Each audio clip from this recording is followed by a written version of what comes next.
All right, so most people, including myself, when I first started out, they waited way too long to raise the prices.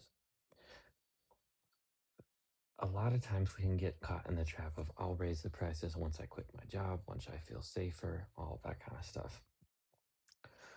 But you want to raise your prices before you take the leap because you don't want this sticker shock for all of your current clientele. You don't want to be doing a routine clean for, let's just say it's $80. You don't want to do a routine clean for $80 because you're at your individual pricing. And then once you take the leap out of your 9 to 5 job, suddenly that price jumps up to $165. That's horrible business. And you're going to lose a lot of the clientele that you built up. So you're going to be doing this while you're at your job. You leave your job, you have to raise prices, and your business is going to do that. So you don't want that nosedive to happen because then you're going to be in panic mode of, oh my gosh, I should have just stuck to my job and all that kind of stuff. Start raising them, I'd say about a month before you decide you're going to leave. You want to know when customers are going to say yes to your pricing. And you also need to know that business works with higher margins. You don't want to only be taking home 5 or 10% after you've paid for your supplies, your chemicals, and all of that. You don't want to get trapped into working nonstop, like I've said before.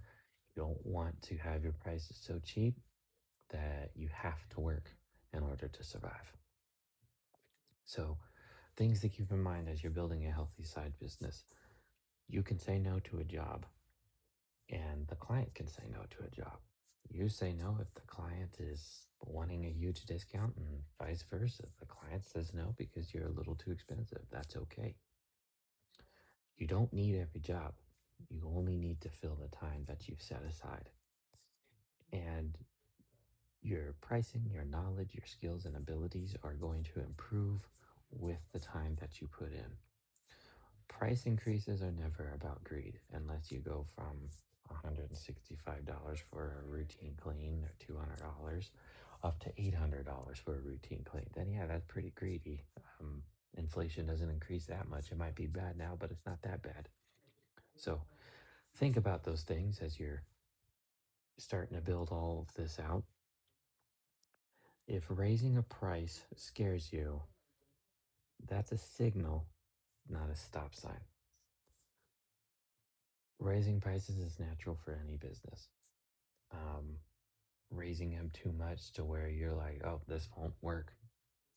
That's that's when you say stop. But raising them enough to where you're scared that people are gonna go ahead and still buy from you, that's pretty healthy. That's normal. Um, to this day, actually, we do some jobs that I'm terrified of. We did a hoarding cleanup down on the south side of Colorado Springs, and that job was about $8,000. Obviously, the company's doing better now. We've got a fleet, we got employees, we got all of that, but still saying that number after doing the walkthrough with them was a pretty scary moment. But you know what? They took it. And we were in that job for 5 days. I had crews rotating in and out. It was four of us at a time. I was even helping with some of it. Um, but we got the job done. And to all the employees, the client was super nice, tipped them all $500 each. So things like that can come out of it. You got to know your worth when you're talking about your pricing, but also make sure that you're not pricing yourself into a corner of I have to work or I don't survive. So, in the next video, we're going to be talking about what is the criteria that you need to see and know before you take the leap.